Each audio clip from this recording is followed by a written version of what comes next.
Good morning, everyone, and welcome to Saturday Morning Comic Review. I'm your host, Dylan Wallace. Today, we got a great issue for you guys. It's going to be kind of a standard issue here. It was able to get to the shop on Friday, which is good. Was able to read through 4 of the 6 pulls that we have this week. And I got a chance to go through the previews as well, but I'm literally just remembering that as I hit record, so I'm going to save that for next episode, and then probably come prepared with some assets as well, because usually I just go ahead and rattle it off rather than actually show, here's what I'm going to be pulling. So we'll save that, but I did look through the previews. There were 2 books in particular I was thinking about picking up. That was Daredevil, just the first issue, and then Oni Press, we're looking for Autumn Fall. I think it's called The Wraithbound Queen, which is a continuation from the Autumn Fall Kingdom book previously. So those were the 2, but I'll go ahead and actually show it off as part of the show for next week. But other than that, it's going to be a pretty standard show where we go through the pulls for this week. We have the review of the 10 books and then the pulls for next week. So with that, I think we can go ahead and get started. Let's talk about the pulls for this week. And we are locked and loaded with 6 pulls, but before we do that, of course, we like to go through our picks of the week just to see, kind of where my pulls rank and stack compared to where League was basically on their ratings and things like that. So 5 best books right now: Batman, number 4, that has 32% of the vote. DCKO Night Fight, issue number 2, that has 12% of the vote. DCKO Superman versus Captain Atom, number 1, that has 8% of the vote. Ultimate X-Men number 22 has 7% of the vote, and then Rook Exodus issue number 9 has 4% of the vote. Out of all 5 books, I literally only have one of those books in my pull list, and it's the one that's at the bottom there, Rook Exodus issue number 9. The rest I don't have, and I'm kind of surprised, but when I was reading through one of the pulls this week, I was like, okay, I understand how that didn't make the list, but I can't remember the last time where I didn't have something that was like within the top 3. And then usually I have 2 or 3 books. Sometimes I have like 4 or 5. It's very rare where I only have 1, and that 1 is number 5. So interesting week, and unfortunately I'm missing out on some of the KO stuff. Looks like people aren't enjoying it. But it was funny, I was actually talking to the shop manager today, and we were like, yeah, with these events, it doesn't feel like you actually need to read all of the tie-ins to get the entire story. Maybe that's different for KO, but maybe those books are just good and not necessarily you need it for the story. But I'm thinking like, Blood Hunt, Spider-Man Gang Wars, Dark Web, Night Terror from the DC side. There are a whole bunch of them where it's like, you can read the other stuff. You're just reading books to be reading books. You go back to the main book, they don't even reference it, or if they do, it's like very slightly, but it actually doesn't affect the overall story. The one we were saying is like Blood Hunt. If you didn't read Black Panther and you didn't read Miles Morales, it was weird coming out of that and be like, whoa, Miles Morales is a vampire. Like you kind of did need that a little bit. But for the most part, you don't. And I think that's probably going to be the case here for KO, because it's just a tournament. So you're going to see like, is this person eliminated or not, or someone got swapped in and out, whatever the case may be. But at the end of the day, it's just funneling towards the end where we get the tournament winner. So it is what it is. We'll just kind of stick with the main books there. And yeah, just Rook Exodus issue number 9 for me. So with that, let's go ahead and talk through the actual pulls, so you can see them up on the YouTube. Of course, I got them listed out here. For the folks that are audio only, I'll list them out. We have Absolute Green Lantern issue number 9. Reddit, we will review it. G.I. Joe issue number 15. We're going to save that for the Omega. Kill All Immortals 2 issue 2. Reddit will review it. Miles Morales Spider-Man issue number 41. I think this is the first time since starting the show where that is actually not a backlog book for me. and it's actually going to be part of the Omega. So I didn't review it today, but it will be on the Omega for next week. Then Rook's Exodus issue number 9. Reddit will review it. And then Ultimate Universe 2 years in number 1, but it's just a one shot anyways. Read that and we will review it. So 4 of the 6 we have on review for this week, and then the other 2 will just be on the Omega. No backlogs. So with that, I think we can go ahead and jump into the reviews for this week.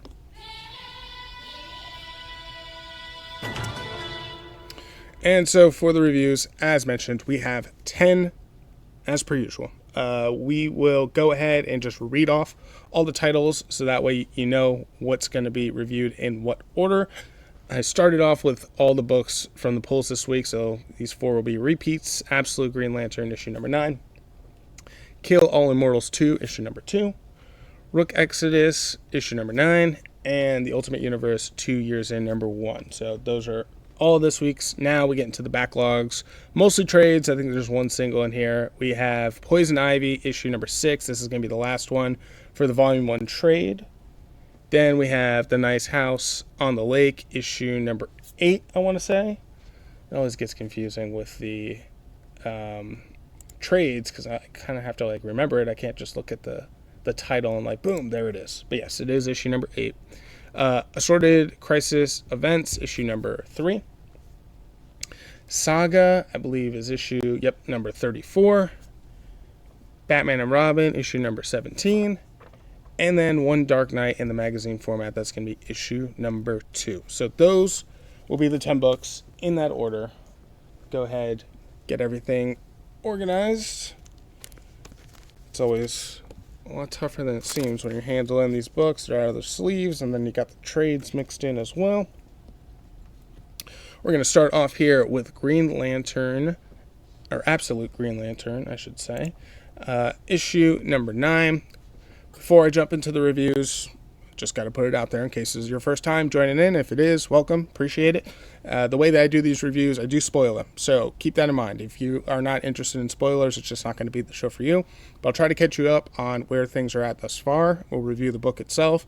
We'll talk about what's potentially going to happen next. If this is a good time to jump in, I give you my review score on League. I'll tell you League's score as well. So that's kind of the general format, and we'll do that for all 10 books here. Absolute Green Lantern. So, of course, we're in the Absolute Universe. It's where everyone has different powers, or people that you wouldn't imagine have powers, have maybe different origins, things like that. It's a tie-in with our All In, where we have 2 universes that are split in half. At this point with Absolute Green Lantern, in the previous issue, we got a look at Jo's backstory, basically, where we saw her whole working for the police academy, moving off to, I think it was Gate City is where she was at, where she found her wife. She ended up cheating on her wife. It's now her ex-wife. In the previous issue, or maybe it was even the issue before that, she ended up on the doorstep, this is Jo, of her ex-wife, being like, I'm the Green Lantern, basically doesn't know that she's the Green Lantern, but help. And her ex-wife works in extraterrestrial, government agency stuff. So yeah, that basically catches you up of, where we're at right now as far as there's, Abin Sur showed up, was judging a whole bunch of people. People have different powers. There's a lot of ambiguity as to what's going on right now. So the reader, we don't really have a full grasp on it, kind of up in the air. And Jo's trying to figure out what are these powers, what's going on, and there are people after me. So this issue starts off where we have an assassin who takes out this guy who's trying to do research and sees that there's some sort of big bad that's coming towards Earth, and it's a big threat. And who answers the door is a colleague that he knows, but it actually is kind of a shapeshifter, a Mystique on the, the X-Men side, and kills this doctor, calls up Hammond. And so Hammond's basically tying up loose ends. And anyone that's related to anything, doing research on the events of the Lantern showing up at that rural town, trying to take them out. And so Hammond's like, okay, great. Now I have another one. It's a Sojourner. I need you to go after her, which Jo, of course, is our Green Lantern. And so that will take place a little later in the issue. We then change scenes to where we have Jo and her ex-wife. Of course, they get into it a little bit about the cheating and then her ex being a workaholic and all that stuff. So a lot of that starts to play out, and come to discover, which we would probably already anticipate, but the ring itself is the power. It's not actually that Jo has the powers, so that's good to know. And then on top of that, her ex-wife is like, okay, I'm going to go out and try to work with some of my colleagues to try to figure it out. While that happens, the colleague that she's talking about as her partner, they're talking internally about some information to his director or whatever, and shares that piece of information that Jo, who they're going after, the Green Lantern, is my partner's ex-wife. So I was like, oh, okay, that's an interesting piece of information. Come to find out that that director is actually working for Hammond or feeding information back to him. So now the assassin now knows where the target is and heads to the ex-wife's house. She opens the door thinking that it's Jon Stewart. It is not, of course. It is Joe, and it's the assassin who shows up, shoots her twice, actually. So now she's like incapacitated, and then he reveals himself as the end to be, is it Goldface, is it? Let me double check, make sure I get it right. Yeah, Goldface, who I don't know. Again, I don't know a lot about the Green Lantern universe, so any of these characters are all kind of brand spanking new to me. But the story itself was good. I mean, good shock value. I think it was well written. I gave this one a 4. Lee gave it a 4 as well. Nailed it. I know. Thank you. Moving on.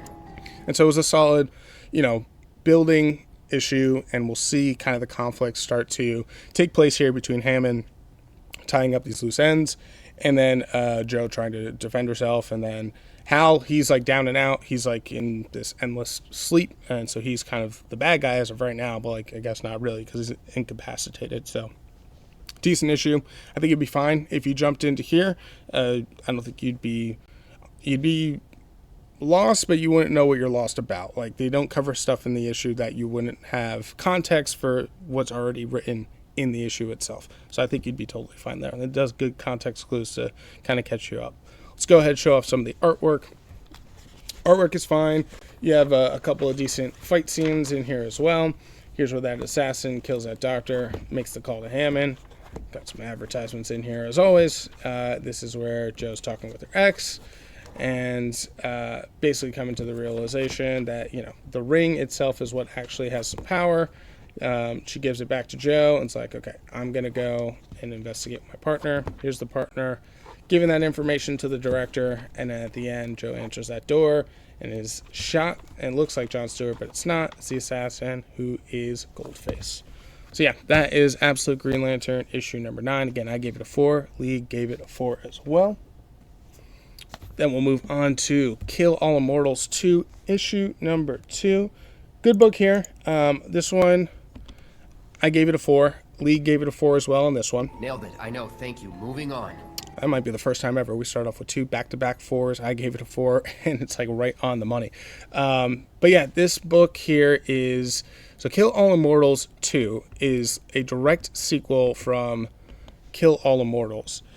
The first series ends with the Asgardian family. It's in the modern era. They've been living on with immortality for years and years and years. Freya is like sick and tired of it, wants to go against her family, and kills off their kind of tree of immortality, the tree of life.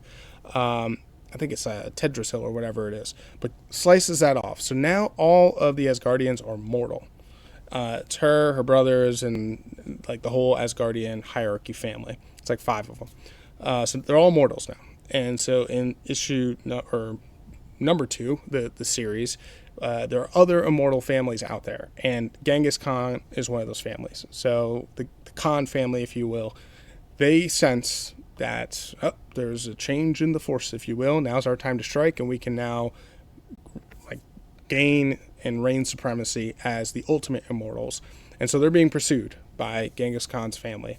And so what the Asgardians need to do is to figure out how to stop them. And they have an old friend that they go and seek out. His name is Yosef Salah ad-Din. I don't know how I remembered that, but I did.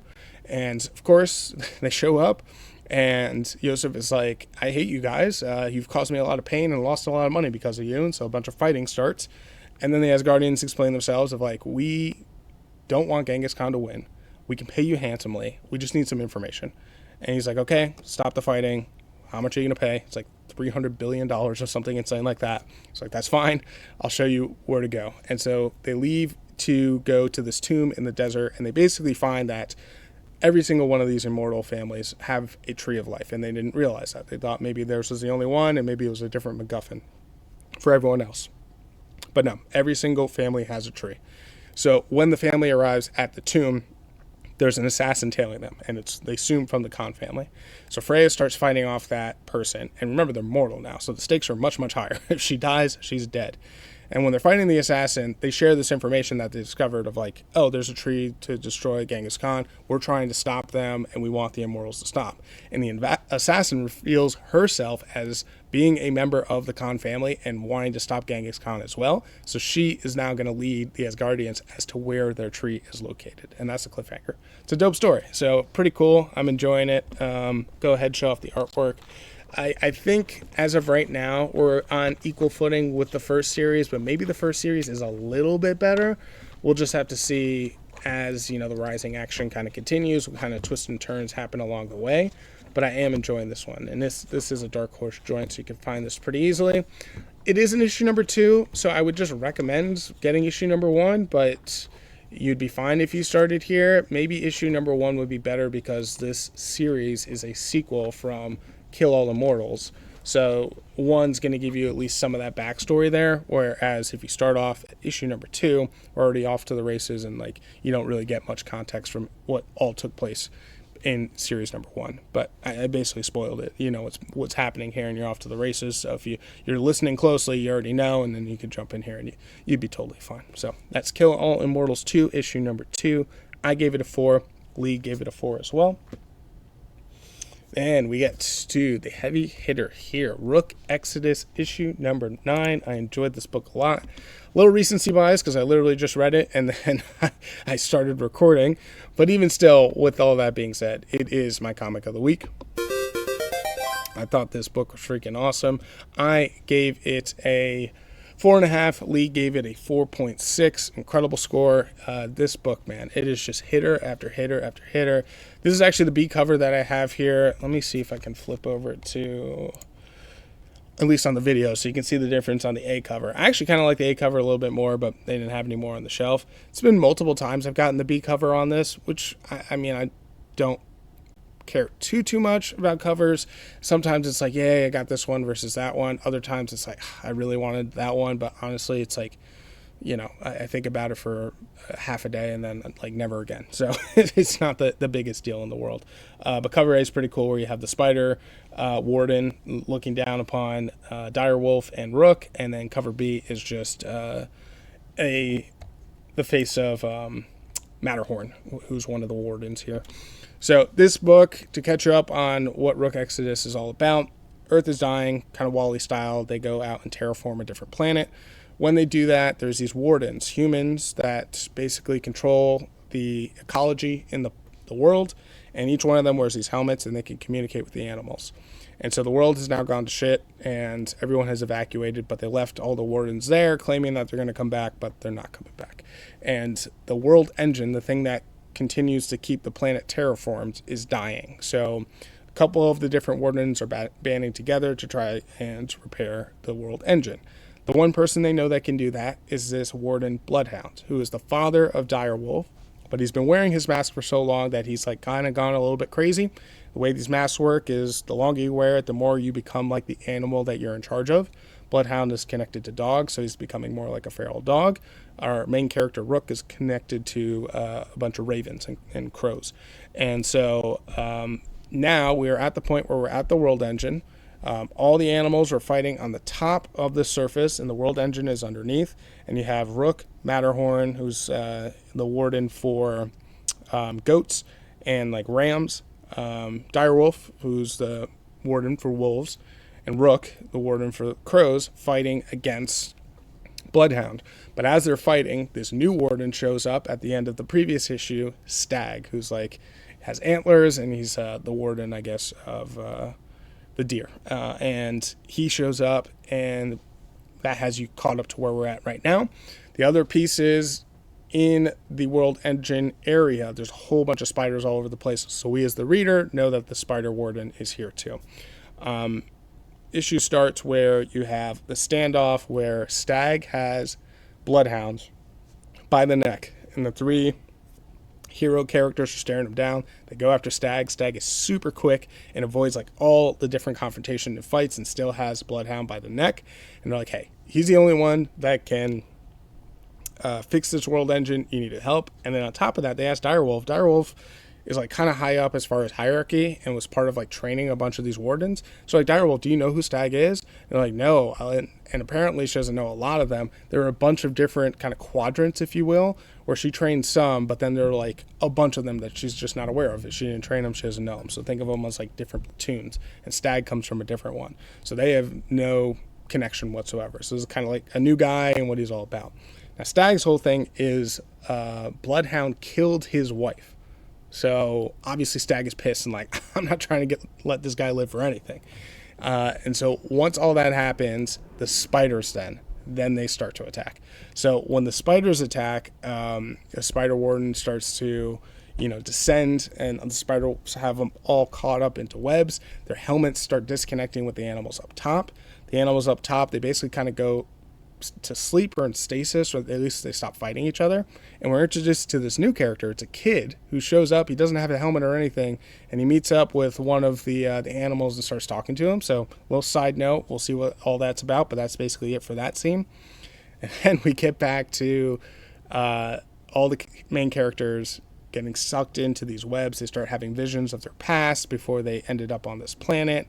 And then Rook kind of awakes, and when Rook wakes up, he starts talking to the spider warden, and the spider warden basically explains like we're spiders, we're going to survive no matter what, we really don't care. And Rook's like, well, the world engine is dying, so if the world engine dies, fine, the spiders are okay, but you, the warden, like, you're going to die too, you're human. And then the warden mask comes off, like, just reveals it almost like Iron Man, where he doesn't take it off, but like, the actual facial piece comes off, and the human inside like slowly wakes up, and he's like, oh my gosh, help me, help, the spiders, they got me, help. And then the mask goes back on, and it's like, see, you don't understand, we control him, we don't care if he dies. And this is the first time we run into the scenario where the animals have like taken over the actual warden, and that's the cliffhanger of like, oh my gosh. So and on top of that, they say we destroyed the world engine, so the spiders sabotaged it because they want the world to die, and the spiders are going to survive it no matter what, everyone else will be dead. Insane, what a reveal. So cool. Loving this book, man. So yeah, we'll see. I'd imagine everyone's not going to team up together and try to free this poor soul and save him from all the spiders. Craziness. Let's show off the artwork here. It's an awesome book. It's an awesome premise. It's a super cool story. I want to see this, and I don't know if the live action would ever do it justice, but an anime version of this would be freaking dope. The art is outstanding, great detail, great fight scenes as well, and the way that they show each one of the like animals and the characters within, and like how they're fighting, like the fighting style of the humans even match the fighting style of like the animals. So the way that is drawn is also really excellent. It's just an incredible series. Is this a good place to jump in? Probably not. You want to start probably issue number 7 if you can, but I highly recommend Rook Exodus. One of the best independent books. Pick up the first volume and trade. Highly recommend that. Maybe just wait for this to come out and trade so you have the whole thing. It's one of the best. So yeah, Rook Exodus, issue number 9. I gave it a 4.5. Lee gave it a 4.6. Then from there, from the highs to the lows, we're going to go Ultimate Universe 2 years in. This book, I gave it a 3.5. Lee gave it a 3.6. It is a miss, folks, for sure. I was between a 3 and a 3.5, to be honest with you. But the artwork is good, so I decided to stick with 3.5. This is a one-shot, and it's basically just giving us some context as to what the Guardians were up to this whole time. Now, one issue did feature America Chavez, who's part of this Earth and everything. She was part of the Guardians. They showed up. There's a little skirmish, a little fight. America Chavez doesn't remember being part of the Guardians, and they basically reminded her. And that was many, many issues ago. I want to say like issue 8 or 9 or something like that. And the Ultimates were on like issue 20 something. So now we find out, what all happened to them as being part of the Ultimate Universe. The Maker came here, stopped everyone from having powers. The Guardians of the Galaxy are from way in the future, but even though the Maker showed up and it affected kind of present time in the Ultimate Universe, it also affected the future too. And so the Guardians ended up kind of like split throughout the universe and in different timelines and things. There came a point where the Maker initially arrived. The Guardians knew that it was going to affect them, and they tried to do this thing where, all right, let's take our universe, find another universe, and then like just mash ours into that one. And they got the math down, like, down to the particular quarks particle. But as they did it, it all fell to shit, and two of their like teammates like died in the process. So now everyone's scattered, everyone's depressed, they're losing hope, they don't know what to do.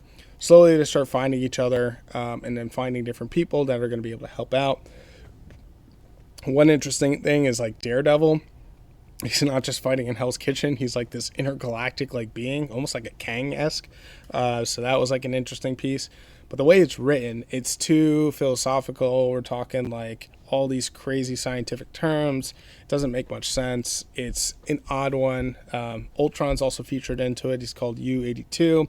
He's like off somewhere else, like trying to figure out, what sort of combination can we get for this works out for us, like Doctor Strange, where he does all those different things in the movie to try to figure out the one chance that they have of like stopping Thanos. He's basically off doing that. But the timeline and everything doesn't really work out. It doesn't make sense. In the end, it basically summarizes that, yes, they've all joined together.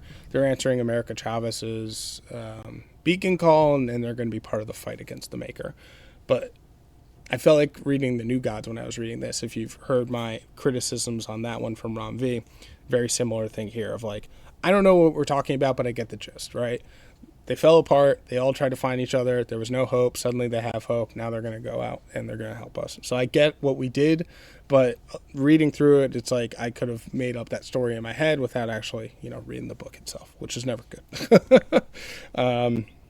So anyways, let's flip through the artwork here. Artwork, again, excellent. So this is where they're trying to like save the universe, but literally all like the Infinity Stones shatter, like it just fails really bad, and they all get scattered across different parts of the universe, and they're trying to piece it all back together one by one. And so the art's good, but like there's a lot of gobbledygook through this.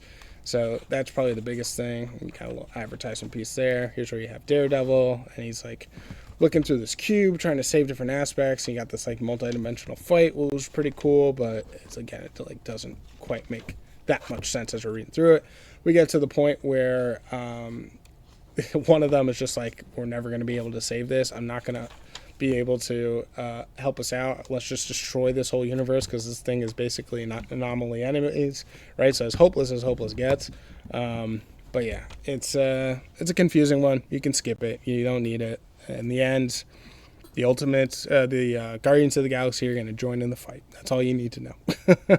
So again, Ultimate Universe, 2 years in, I gave it a 3.5. League gave it a 3.6. Alrighty, now we get into our backlogs and we get into the trades here. We're going to start off here with Poison Ivy issue number 6. This came out way back in 2022, so this was quite a while ago. I gave it a 4.5. League gave it a 4.5 as well. Nailed it. I know. Thank you. Moving on. And this book has been incredible. The art is outstanding. The way that it ends is pretty obvious, so it doesn't get points really on that, but the artwork is absolutely outstanding. I mentioned it before for like all the different fungals and the way that they depict those, the way that the professor, who is Poison Ivy's like the main villain in this, the way he's like drawn, it's almost like Groot, but like with more vines and looking more bacterial and viral in the way that it's drawn versus Groot being like just truly wood. That is pretty awesome. We have just kind of the conclusion to the fight. So previously, Poison Ivy, she was on this quest to just destroy the world, but rather than destroying the world, she's actually going to destroy those that attacked her. So she's got this virus that is eating her from the inside out, and it's basically like this fungal virus, extraordinarily deadly to people, but to her it's like draining her power basically, and she's dying from it as it's eating her life force. She tried this last ditch effort of trying to touch the professor, who again is like this crazy looking grotesque monster. So when she touches him, at first it looks like he's going to die soon because he hasn't built up the immunity over time, and he's like all mutated as well, but he's able to like ingest it pretty quickly. Poison Ivy's looking down and out.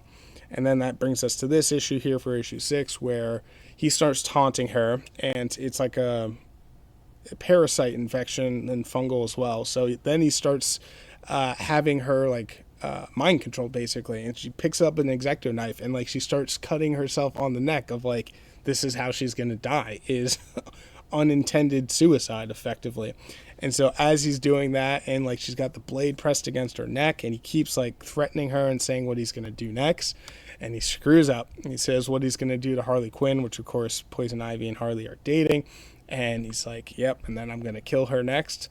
Shouldn't have done that. She finds the strength within and basically grows through the virus, and then from there is able to completely destroy and kill him. So he dies by basically like collapsing the whole building on top of him.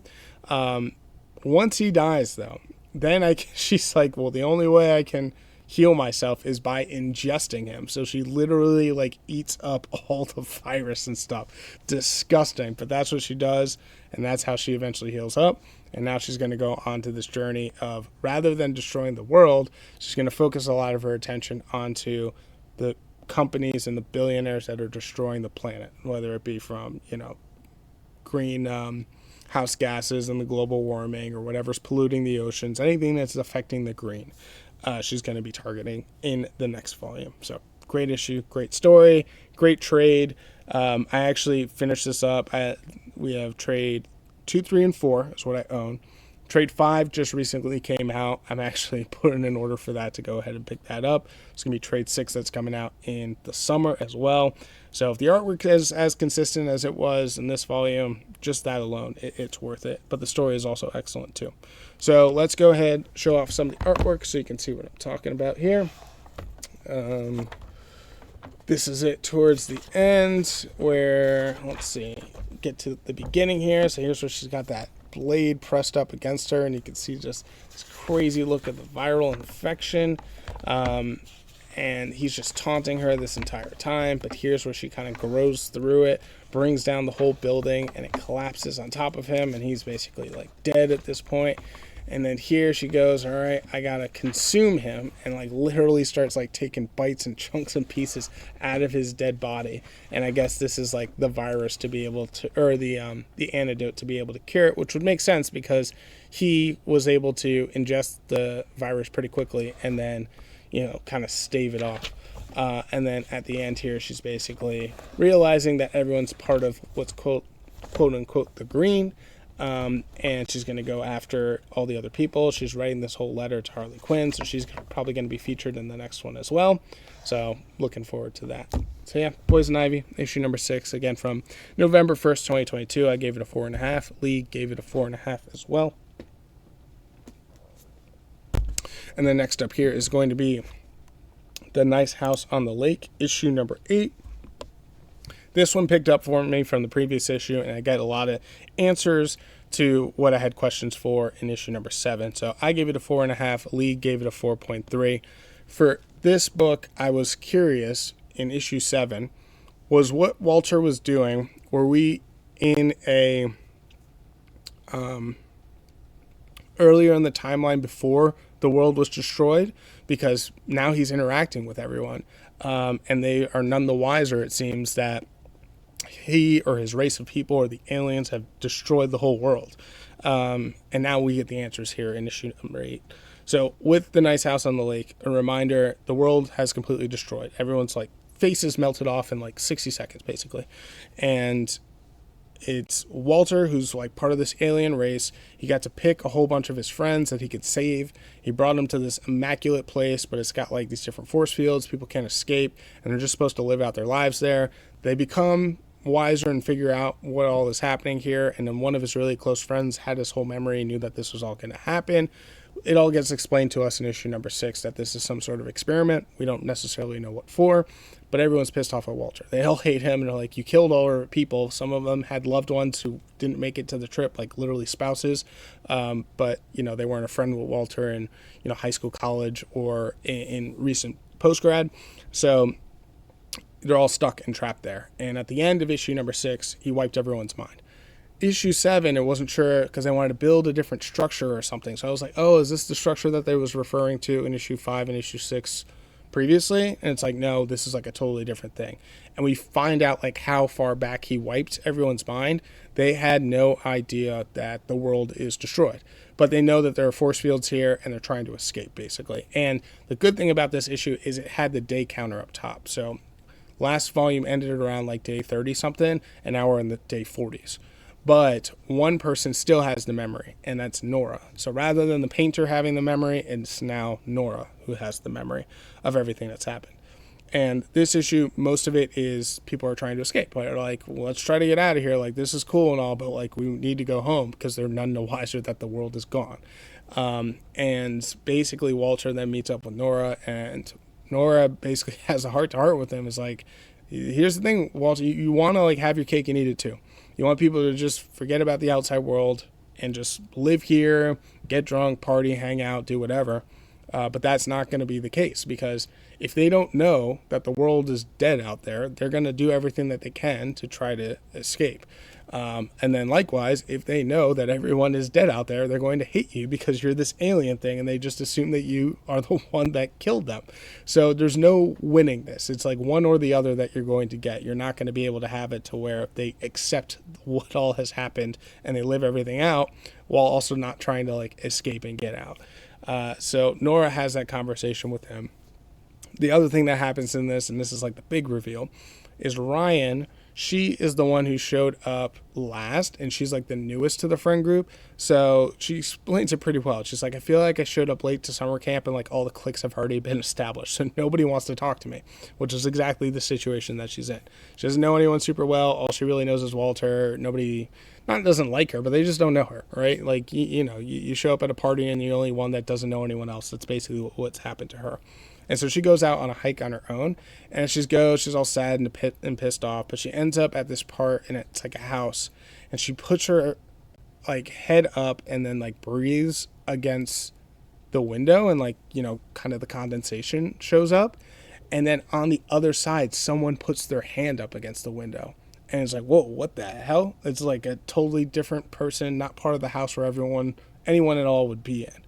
And so she's like, what? And then she like thinks for a second, and then she like realizes it was the condensation on her side. So she like breathes on it again, like you would go onto the mirror, and then someone types out hi. And then that's the cliffhanger. It's like, oh my gosh, man, like how many different narrative threads are going to keep popping up? So we'll see what that's all about. So awesome cliffhanger. Super curious to read more. As soon as that happened, I was like, I kind of want to just keep going.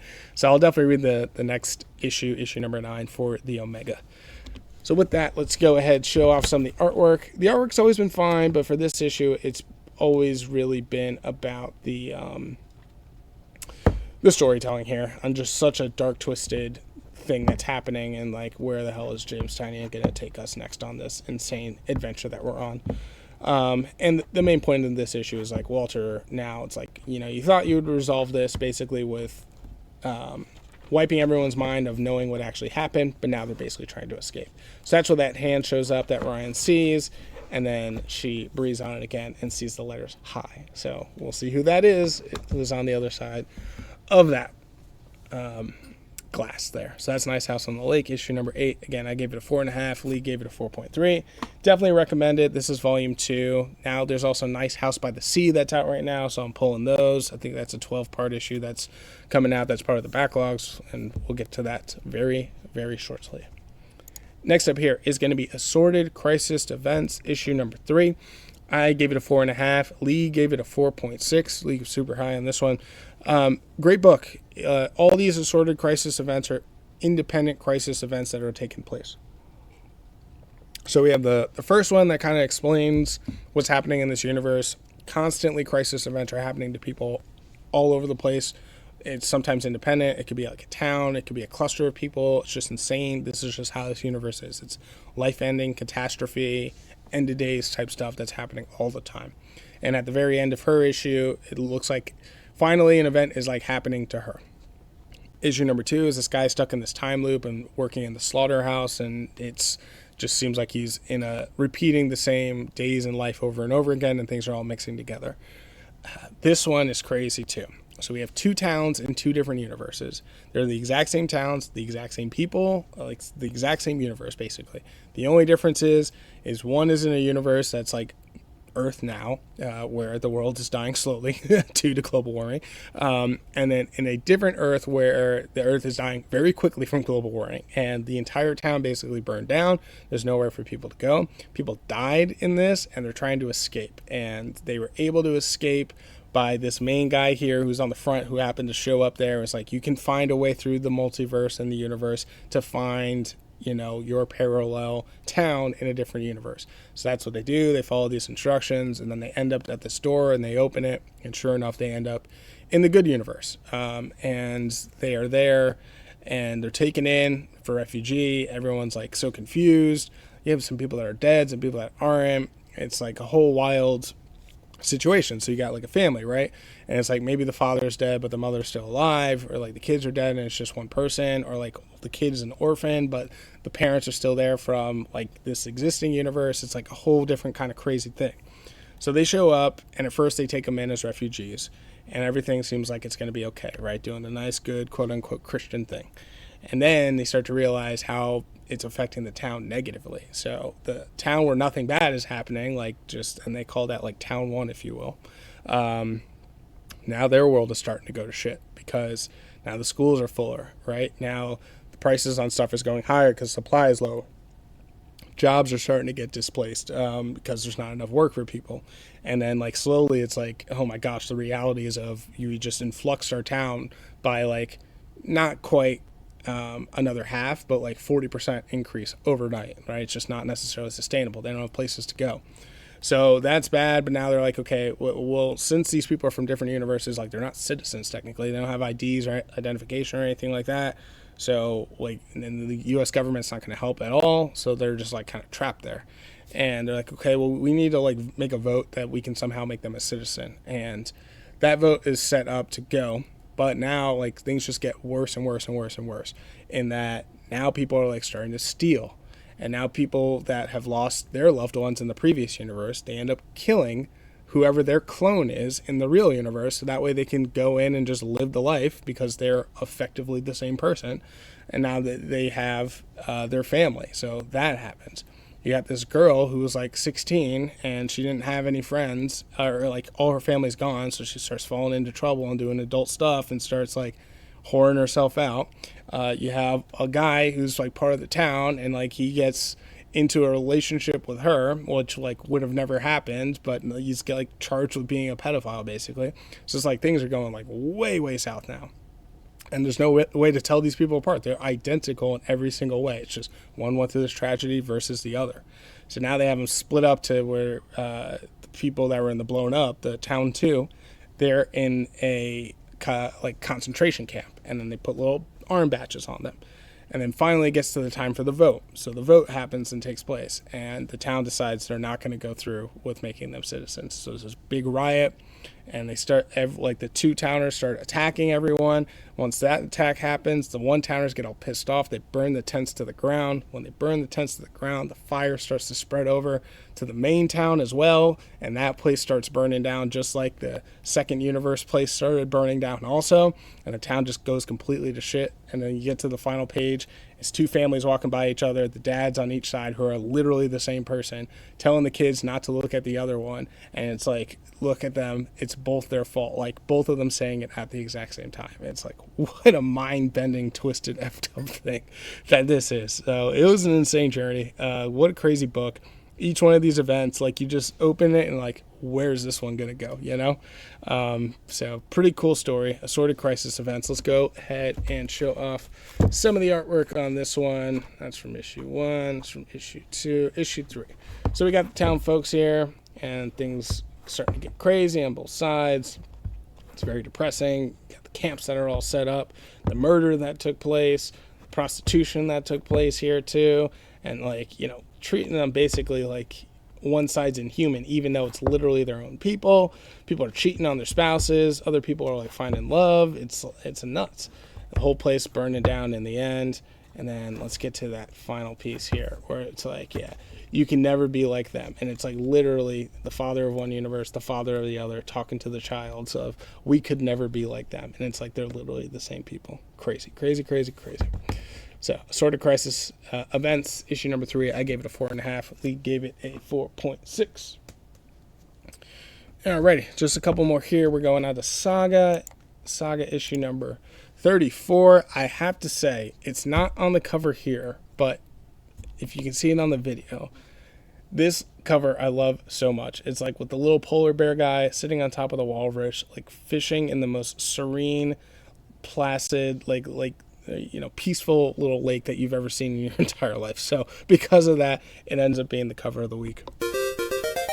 And then if you get this, like the large anthology that has like the first 9 volumes, this is like one of the covers on like the side anchor of the book, or of the case itself. So I was like, oh, that's where this comes from. The cover of issue number 34. So with that being said, this issue, I gave it a 3.5, a 4.5. League gave it a 4.5 as well. Nailed it. I know. Thank you. Moving on. And I think at this point we're at the stage of this volume where things are starting to come together and we're getting to the rising action. So we got 3 major parts that happen here. First, we have Hazel, right, who's the daughter of Marco and Alana. She's a half-breed between these two warring families. And Hazel, she's in basically this, not like a concentration camp, but like a refugee camp is the best way to describe it, where you have, it's mostly moon refugees. So you got landies, which is the land, and moonies from the moon. So the moonies are mostly there as like prisoners of war and things like that, or people that have been displaced from the war.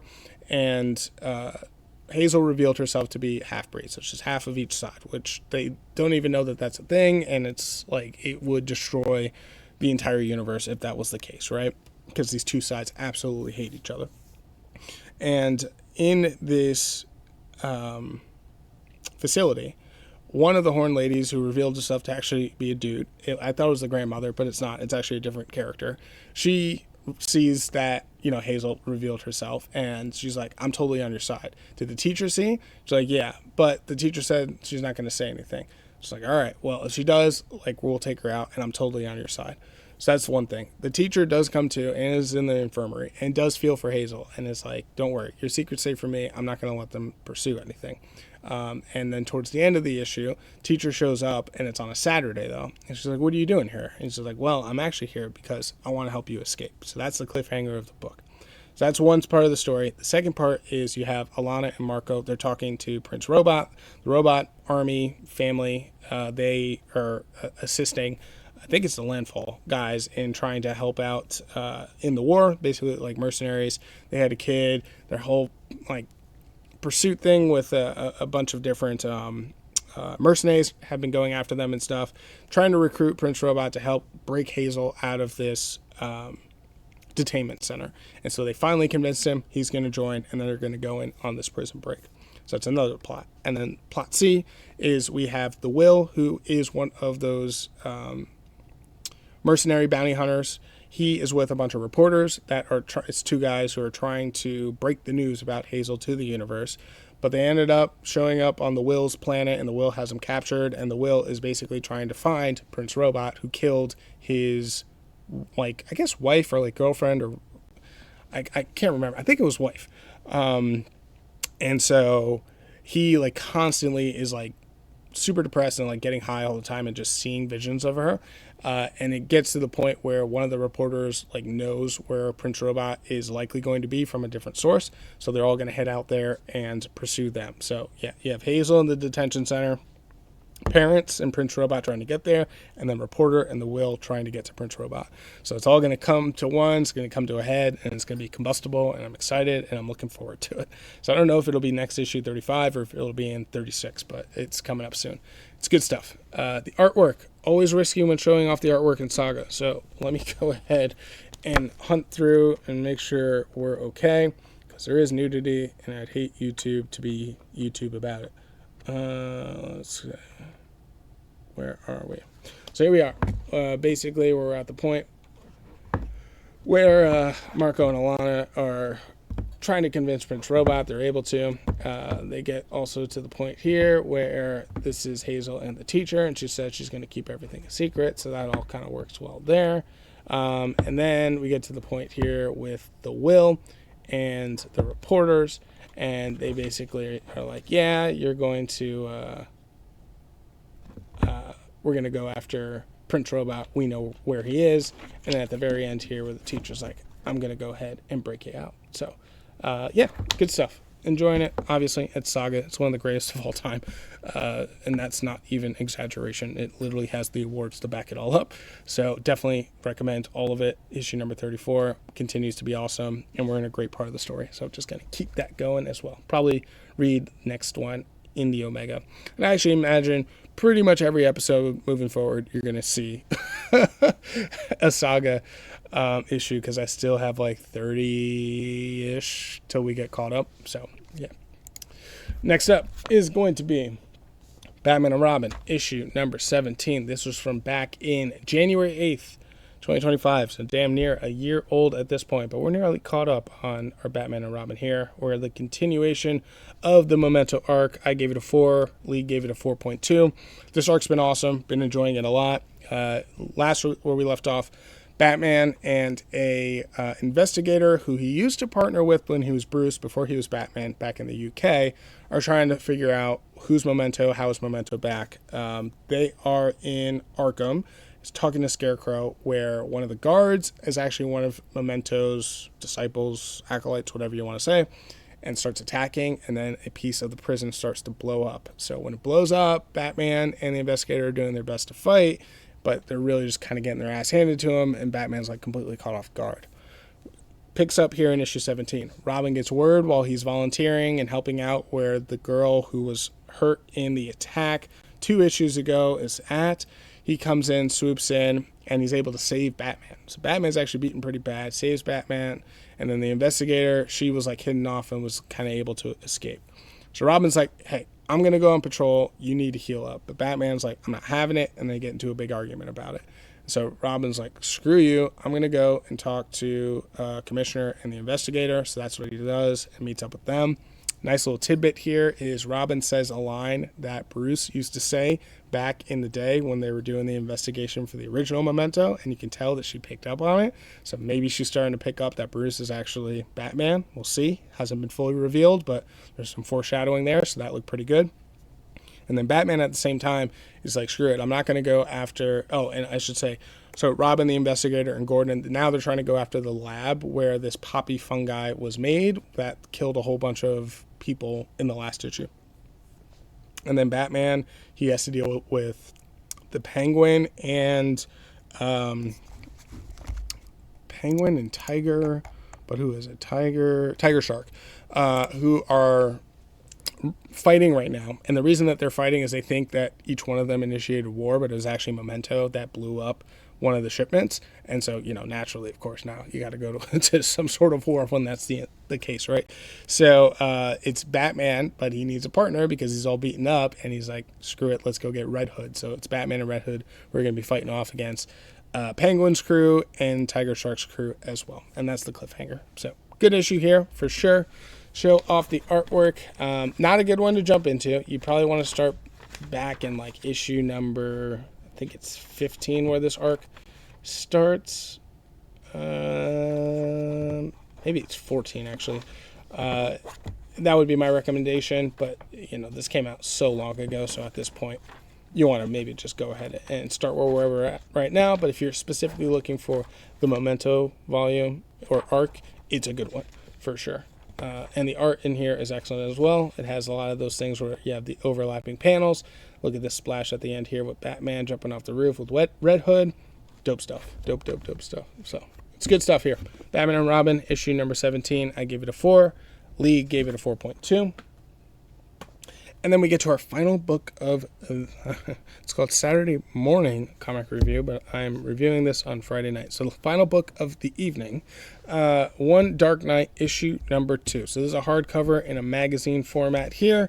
For this book, when did this one come out? This came out March 29th, 2022. I gave it a 4. Lee gave it a 4.1, which seems fitting. The whole premise here is EMP has escaped. So, not really, but has. They were trying to transport the villain EMP from Arkham Asylum to Blackgate. They chose the literal worst time to do it. It is the hottest point of the entire year with this huge heat wave going on.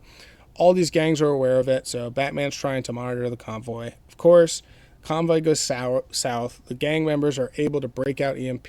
EMP's been in daze forever, but now he's out of containment, and so he's like attracted to just neon lights.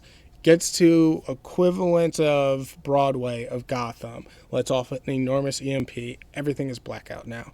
So you have every gang in Gotham trying to get to EMP, whether they want him back, they're trying to kill him, there's some sort of ransom, or they think it's a good time to get after the Batman. They're all trying to attack. Batman has no backup whatsoever. Everything's down. So all communications, the bat plane, everything, it's all down.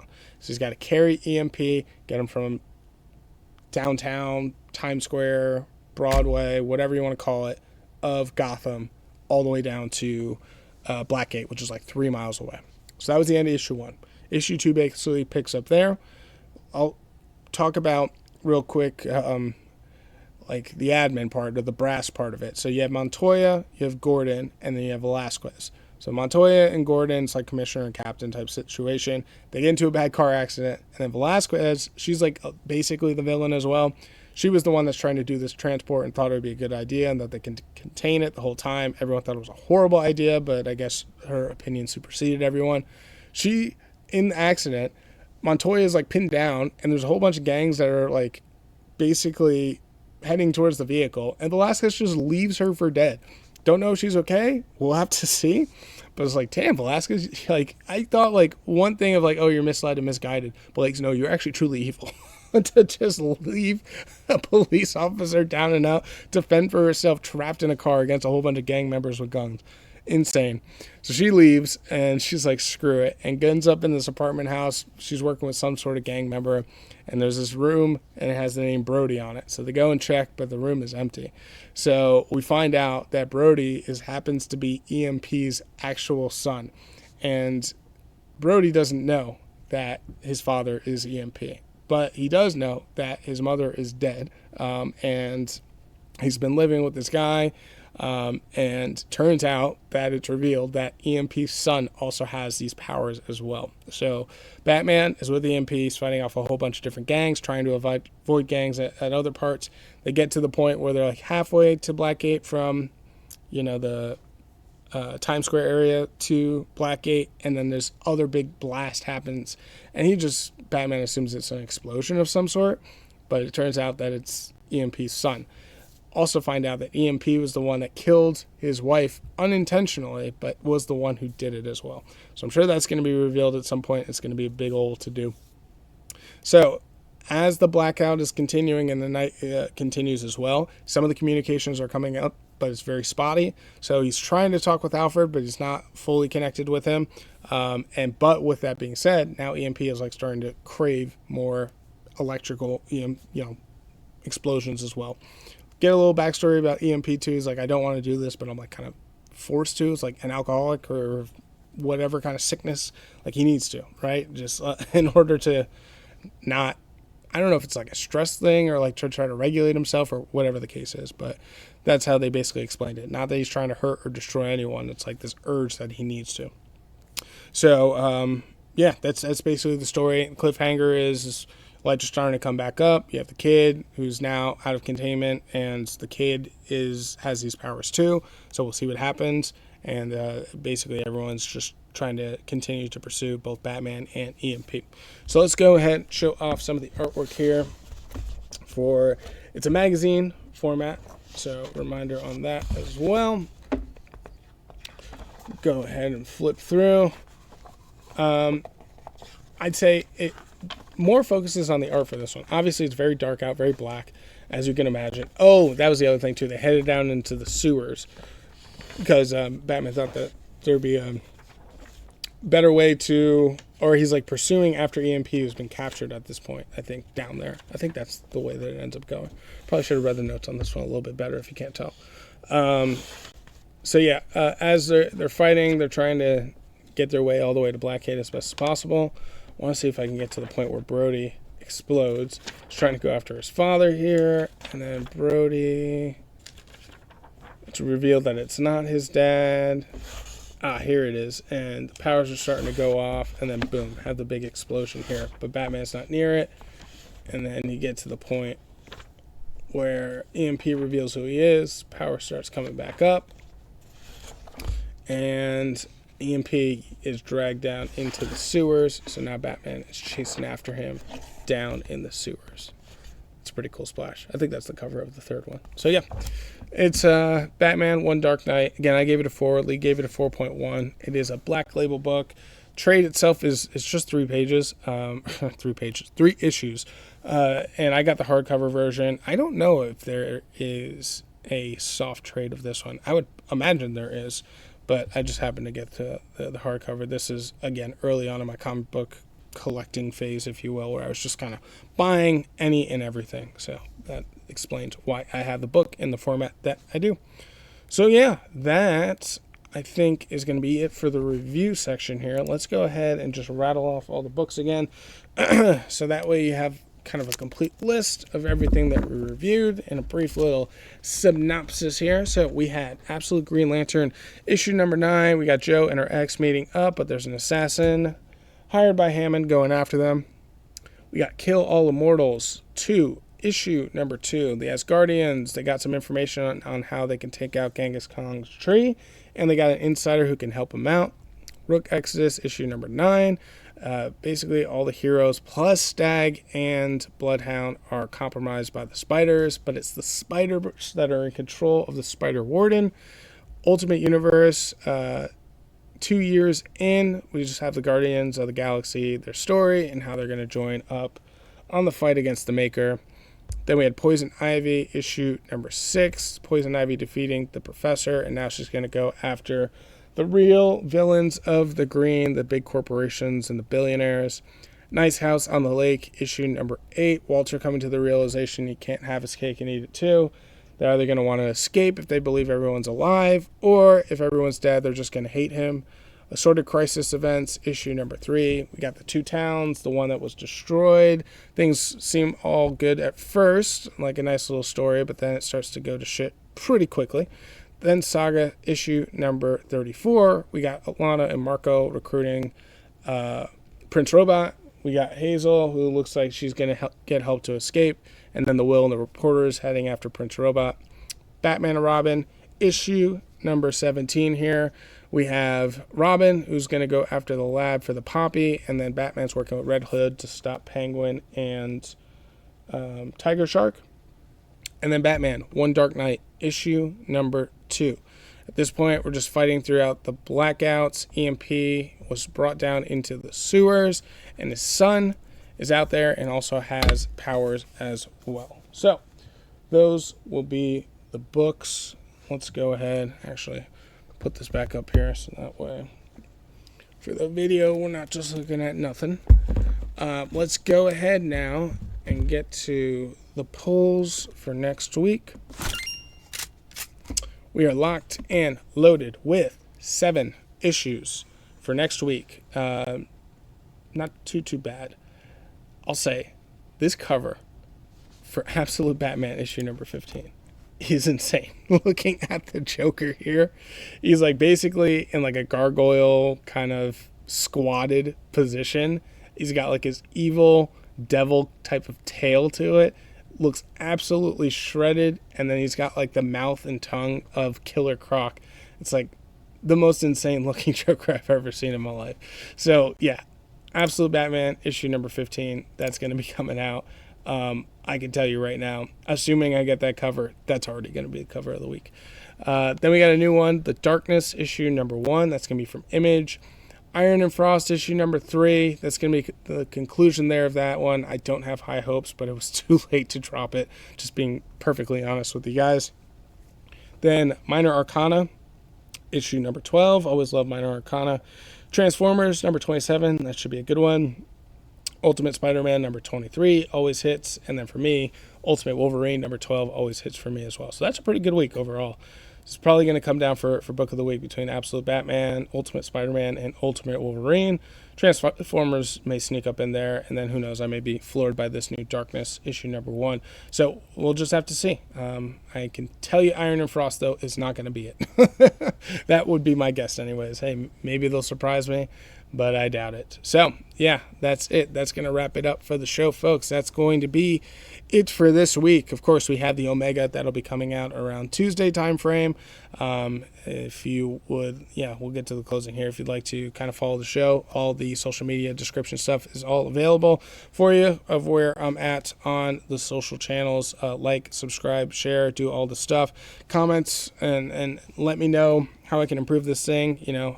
Always want to make it a little bit better each and every issue and episode as best as I can. So all the feedback is really appreciated. And on top of that, if you'd like to support the show in any way, I have a link down to buymeacoffee.com/SaturdayMorningReview where you can help and support that way too.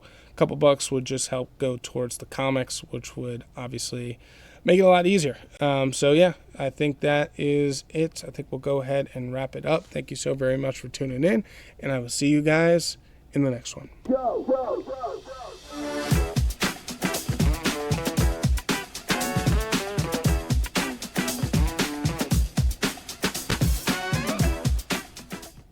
This has been a DMW production. Thanks for stopping by.